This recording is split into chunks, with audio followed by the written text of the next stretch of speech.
बाबा साहेब भीमराव अम्बेडकर बताते हैं कि मेरी कल्पना का आदर्श समाज वह है जिस समाज में स्वतंत्रता, समानता एवं भाईचारा हो। सच्ची स्वतंत्रता वही है जिसमें समाज के लोगों को इंसानों की तरह जीने की सुविधा हो, जिसमें किसी प्रकार का भेदभाव न हो। यदि इंसानों की तरह जीने की सुविधा कुछ लोगों तक ही सीमित हो तो यह सुविधा को स्वतंत्रता नहीं बल्कि विशेषाधिकार कहना ज़्यादा उचित होगा। यानी ऊंची जात के लोगों को कहीं भी अध्ययन करने, कहीं भी आने जाने, उठने बैठने की रोक टोक नहीं है, लेकिन वही नीची जात के लोगों को मंदिर में जाने, किसी ऊंची जात के लोगों के सामने कुर्सी में बैठने या शादी में घोड़ी पर बैठने की मनाही हो तो यह नीची जात के लोगों के लिए स्वतंत्रता नहीं बल्कि ऊंची जात के लोगों का विशेषाधिकार है। जब हिंदुस्तान में अंग्रेजों के खिलाफ आज़ादी की लड़ाई लड़ी जा रही थी तब बाबा साहब अम्बेडकर जी ने सामाजिक दास्ता के खिलाफ मोर्चा खोला।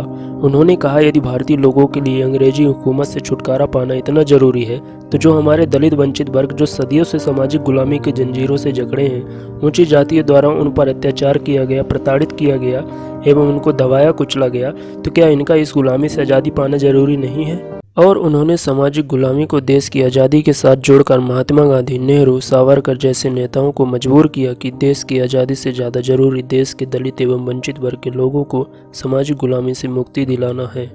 यदि देश को सिर्फ अंग्रेजों से आज़ादी मिलेगी तो वह कुछ लोगों तक सीमित रहेगी और वह आज़ादी नहीं विशेषाधिकार होगा जिस पर सिर्फ ऊंची जात के लोगों का कब्जा होगा।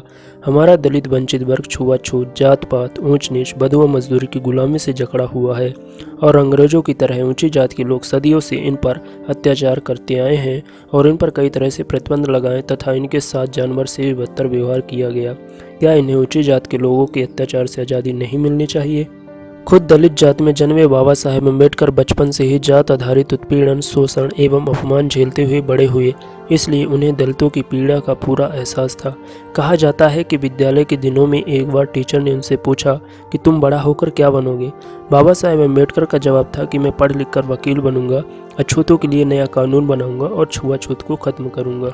बाबा साहेब अम्बेडकर जी का प्रसिद्ध भाषण एनिहिलेशन ऑफ कास्ट यानी जात प्रथा का विनाश, जिसका प्रकाशन 1936 में हुआ, इसमें तत्कालीन जात व्यवस्था का घोर विरोध किया गया एवं उस समय के धार्मिक नेताओं का भी विरोध किया गया था। बाबा साहेब बताते हैं कि यह विडंबना की बात है कि इस जमाने में भी जातिवाद के पोषक यानी जातवाद को जिंदा रखने वाले जो नहीं चाहते कि जातवाद खत्म हो, उनकी आज भी कमी नहीं है और वे लोग आज भी जात पात का समर्थन करते हैं। जात प्रथा में काम के आधार पर लोगों की जात तय की गई है और यह प्रथा इतनी जटिल है कि कोई भी अपना काम या पेशा नहीं बदल सकता। ये पत्थर की लकीर की तरह मरने के बाद भी न उसका पेशा बदलता है न उसकी जात। इंसानों को धर्म में इतनी तो छूट है कि वह हिंदू से मुसलमान, ईसाई, बौद्ध बन सकता है, लेकिन जात प्रथा में मरने के बाद भी संभव नहीं कि वह बसुर से चमार बन जाए या चमार से ब्राह्मण। पूरे विश्व में कहीं भी जात प्रथा नहीं है। बाबा साहेब अम्बेडकर बताते हैं कि आधुनिक सभ्य समाज कार्यकुशलता के लिए श्रम विभाजन को आवश्यक मानता है, यानी वर्क एफिशिएंसी के लिए काम को अलग अलग लोगों में बांटना जरूरी माना गया है। स्कूल में यदि स्टाफ है तो सबके काम अलग अलग होते हैं, जैसे principal, math teacher, Hindi teacher, sports के लिए पीटी टीचर, कंप्यूटर टीचर, और यदि आप बैंक जाएंगे तो वहाँ मैनेजर होगा, कैशियर होगा, क्लर्क होगा, जिसका काम अलग अलग होता है और सबके काम के आधार पर पोस्ट होती है।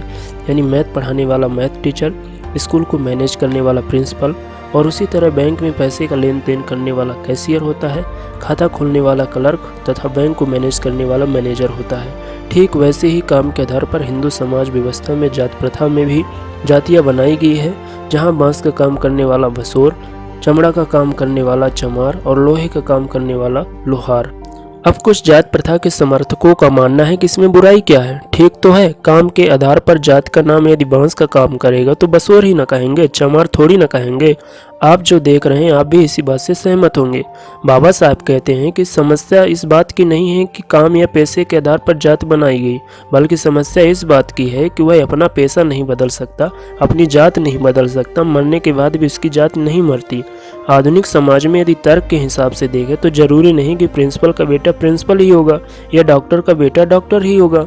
उसके बच्चे पैसा बदल सकते हैं तो पद भी बदल जाएगा, और यदि कोई चपरासी के पद पर है तो प्रमोशन होकर बाबू बन सकता है।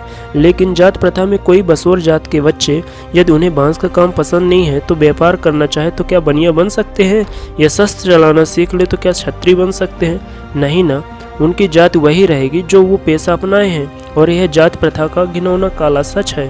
बाबा साहेब बताते हैं कि वेद, शास्त्र, पुराण सब ब्राह्मणों के पास था, और वे अपने हित के हिसाब से शास्त्रों में सुधार करते, नए नियम जोड़ते ताकि नीची जातियों में उनका वर्चस्व बना रहे तथा राजा महाराजाओं को धर्म का पाठ पढ़ा के उनकी चापलूसी करके खुद को श्रेष्ठ बताते रहें और शूद्रों पर अत्याचार करवाते रहें। जब शूद्र अत्याचार का विरोध करने लगे तो उनके खिलाफ नए दमनकारी कानून बनाए गए ताकि उनकी आवाज़ को कुचला जा सके।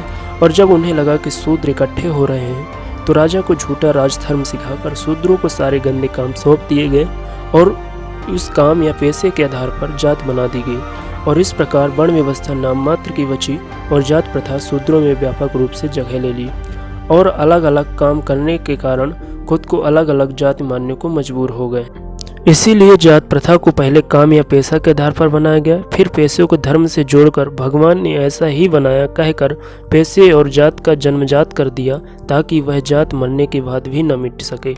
और जातियों के बीच इतनी दीवारें पैदा कर दी कि कभी भी एक जात दूसरी जात के लोगों से रोटी बेटी का रिश्ता न रख पाए और न ही आपस में रिश्तेदारी कर एकजुट हो सकें। अब जिनका तर्क है कि वर्क एफिशिएंसी से तो काम बांटने पर ही आएगी, इस बात से सहमत हैं, लेकिन जिनको जो काम पसंद नहीं है उन पर जबरदस्ती काम तो थोपना गलत है। कहने का मतलब यदि किसी को पढ़ाने का शौक़ है, वह टीचर बनना चाहता है, लेकिन कोई कहे नहीं तू साफ सफाई का काम करेगा क्योंकि तू मेहतर जात में पैदा हुआ है, तो उस काम को वह पूरे मन से कैसे कर पाएगा। कोई किसान का बेटा जिसे खेती करना पसंद नहीं है, उसे आर्मी में जाना पसंद है, तो उससे ज़बरदस्ती खेती करवाने से वह अच्छी फसल थोड़ी न तैयार करवा पाएगा।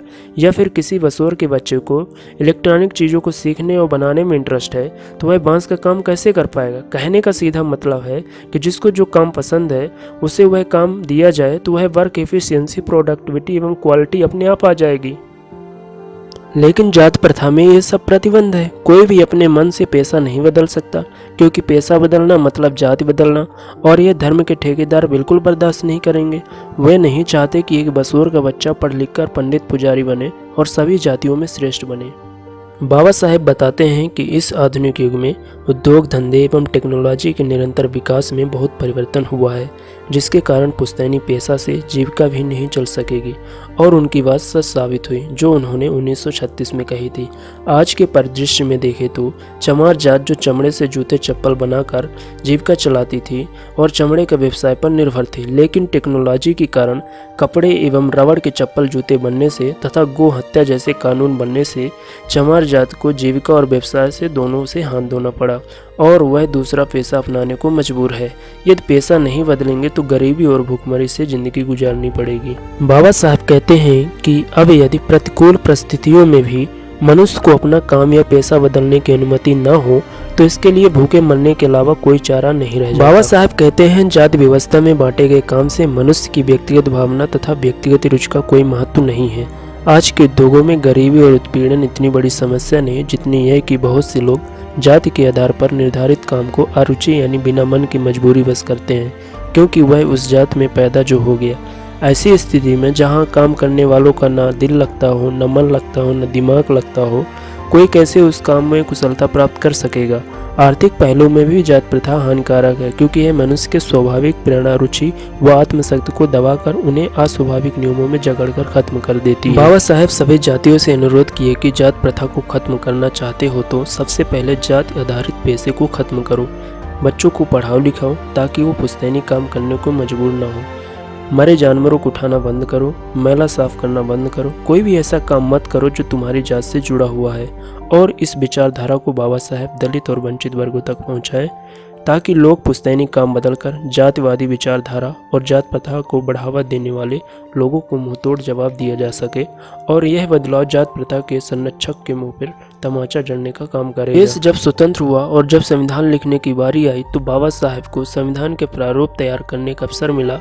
तब उन्होंने अपने बचपन का संकल्प जो उन्होंने कहा था कि अछूतों के लिए नया कानून बनाऊंगा और छुआछूत को खत्म करूंगा, उस प्रण को पूरा किया। और जो छुआछूत एवं जात प्रथा को बढ़ावा देते हैं उनके खिलाफ कानून लिखित में पारित हुआ।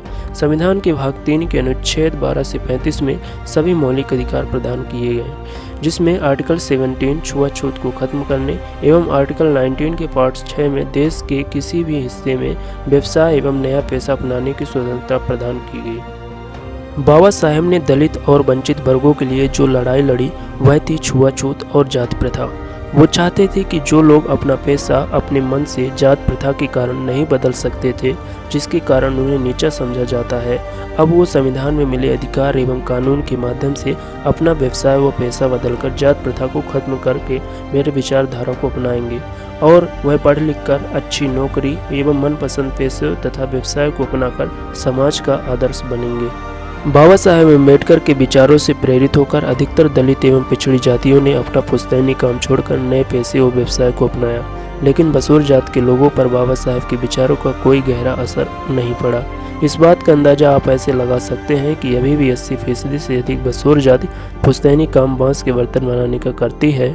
इसके साथ सुअर पालन का व्यवसाय जो अब इनकी जात का पहचान बना हुआ है, साथ ही कबाड़ और बैंड को पुश्तैनी व्यवसाय में शामिल कर जात की जड़ को मजबूती दी है। कहने का आशय है कि यदि कोई व्यक्ति बांस का काम, कबाड़, बैंड और सुअर पालन का काम करता है तो वह बसोर है और यह पेशा ही इनकी जात का पहचान बना हुआ है। यह पेशा इनके पूर्वज ने अपनाया और अब ये करते हैं, साथ ही आने वाली पीढ़ी को यह पेशा सिखा रहे हैं। बाबा साहेब अम्बेडकर जी कहते हैं कि यदि जात प्रथा को खत्म करना है तो सबसे पहले अपनी जात से जुड़ी पुश्तैनी पेशा या काम को बंद करना पड़ेगा और नए पेशे को अपनाना होगा, जिससे आर्थिक और सामाजिक स्थिति में बदलाव हो सके तथा शिक्षा को जीवन का हिस्सा बनाकर आगे बढ़ना होगा। लेकिन बसोर जात में अभी भी अधिकतर लोग पुश्तैनी पेशे या काम से जुड़े हुए हैं तथा जात प्रथा के पैमाने में खरे उतर रहे हैं, जिससे बाबा साहेब का जात प्रथा के खिलाफ जिंदगी भर का संघर्ष एवं विचारधारा को बसोर जात के लोग सीधे तौर पर चुनौती दे रहे हैं। बाबा साहेब ने संविधान में पेशे बदलने की आज़ादी दिलवाई ताकि जात प्रथा को जड़ से खत्म किया जा सके तथा छुआछूत से छुटकारा मिल सके। इसके साथ कई और अधिकार दिलवाए ताकि ये पढ़ लिख कर अपने बुद्धि का इस्तेमाल करके समाज में, देश में एक आदर्श बन सके। लेकिन कहीं न कहीं बसोर जात के लोग बाबा साहेब के संघर्षों को अनदेखा किया तथा उनके विचारों को तवज्जो नहीं दी। स्पष्ट शब्दों में कहे तो बसोर जात के अधिकतर लोगों ने बाबा साहेब अम्बेडकर के विचारों को ठुकराया है तथा जात प्रथा के खिलाफ बाबा साहेब के संघर्ष को अनदेखा करके अब भी जात सूचक पेशे में लगा हुआ है। बसोर जात के बारे में आप क्या सोचते हैं, कमेंट में ज़रूर बताएं। धन्यवाद।